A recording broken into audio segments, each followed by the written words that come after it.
Modéliser une pièce mécanique, même une qui a l'air simple, ça peut vite tourner au casse-tête. Prenez le ressort à pas variable par exemple. C'est un super exercice de conception et aujourd'hui on va justement décortiquer ça pour bien le maîtriser. Alors, la question qu'on peut se poser, c'est comment on fait pour créer un modèle 3D de ressort qui soit parfait, fonctionnel, nickel à partir de rien. Parce qu'un ressort, on se dit « Ah, c'est facile, mais détrompez-vous ». C'est bien plus subtil que ça, surtout quand on veut des extrémités bien plates et des spires qui changent de pas. C'est vraiment là que le vrai travail d'ingénierie commence. Du coup, pour cet éclairage, on va explorer 3 méthodes vraiment puissantes dans SolidWorks pour modéliser exactement le même ressort. On va commencer par une approche très manuelle, super précise, pour ensuite aller vers des solutions beaucoup plus dynamiques et même assez élégantes. Allez, c'est parti!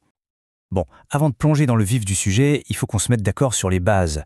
Pour bien pouvoir comparer les 3 méthodes, on va partir des mêmes spécifications à chaque fois. On aura donc une hauteur totale de 140 mm, un diamètre extérieur de 40 et un diamètre de fil de 5 mm. Voilà, ces chiffres, on les garde en tête, ce sont nos constantes. Allez, on attaque avec la première méthode, l'hélice de précision. Comme son nom l'indique, c'est la méthode la plus fondamentale.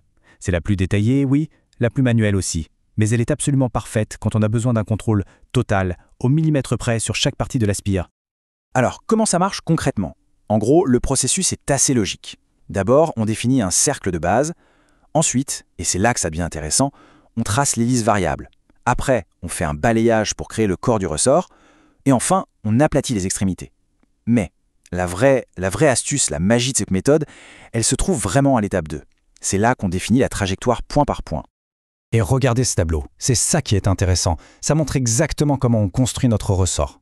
On voit bien qu'il commence et qu'il se termine avec des spires très serrées, un pas de 7 mm. Et puis au milieu, hop, ça s'élargit pour atteindre un pas de 14 mm.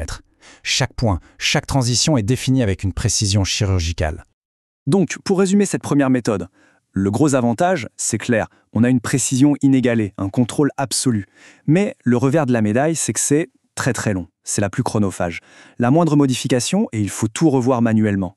Et c'est justement pour ça qu'on a besoin d'autres approches. Justement, passons à la deuxième méthode, la torsion dynamique. Et là, on change complètement de philosophie. C'est une approche beaucoup plus rapide et surtout bien plus flexible. C'est vraiment la solution idéale si on a besoin de faire des animations, par exemple.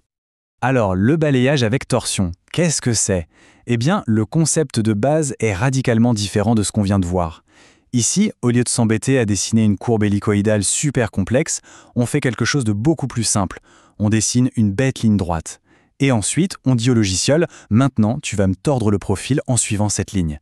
C'est tout simple, mais c'est hyper puissant. Et la mise en place est déconcertante de simplicité. On a besoin de quoi? D'une seule ligne verticale pour définir la hauteur du ressort et d'un cercle décalé pour le profil du fil. C'est tout. Avec juste ça, on est prêt à lancer la commande. C'est fou, non? Et regardez ça. C'est là qu'on voit toute l'efficacité de la technique. Toute la géométrie complexe du ressort, toutes les spires, tout ça est défini par un seul et unique chiffre. Un seul, le nombre de révolutions. Ici, c'est 12. C'est tout. C'est brillant. Mais le vrai avantage de cette méthode, c'est son côté dynamique. Imaginez, on change la longueur de notre ligne droite, et hop, le ressort se comprime ou s'étend instantanément, tout seul. C'est parfait pour les animations dans un assemblage, pour simuler le comportement du ressort. C'est un gain de temps énorme. Allez, on arrive à la troisième et dernière méthode, la courbe d'intersection. Là encore, on change d'approche. On va voir comment on peut utiliser la géométrie de surface pour générer une trajectoire absolument parfaite. C'est une technique très élégante, on va le découvrir. Alors, le processus est un peu plus abstrait, c'est vrai.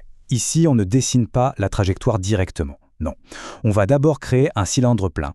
Ensuite, on crée une surface tordue qui le traverse. Et là, on demande au logiciel de calculer la ligne exacte où ces deux surfaces se rencontrent. Cette ligne d'intersection, eh bien, c'est ça notre trajectoire. C'est le logiciel qui fait tout le boulot de calcul. Le point crucial à comprendre ici, c'est qu'on n'est pas dans l'approximation. On ne place aucun point à la main. On génère une hélice qui est mathématiquement parfaite. C'est le résultat pur et simple de l'intersection entre un cylindre et un plan tordu. C'est de la géométrie pure. Bon, on a vu 3 méthodes, 3 philosophies différentes. Maintenant, le plus important, c'est de savoir quand utiliser l'une plutôt que l'autre. Alors mettons les côte à côte pour y voir plus clair. Voilà, ce tableau, c'est vraiment le résumé de tout ce qu'on vient de voir. C'est la clé pour faire le bon choix stratégique. On a besoin d'un contrôle absolu sur un ressort non uniforme. On part sur la méthode 1, l'hélice de précision. On veut de la flexibilité, de la rapidité, peut-être pour une animation. Méthode 2, la torsion dynamique. On recherche la géométrie la plus pure, la plus précise possible, alors c'est la méthode 3, la courbe d'intersection. Le choix dépend vraiment de l'objectif final. Donc au final, il faut bien retenir une chose. Il n'y a pas une méthode qui est la meilleure, dans l'absolu. Non, il y a simplement le bon outil pour le bon travail. Tout dépend de l'objectif final du ressort, c'est vraiment le contexte qui décide. Ce qui est sûr, c'est que maîtriser ces différentes techniques, ça ouvre vraiment le champ des possibles en conception mécanique.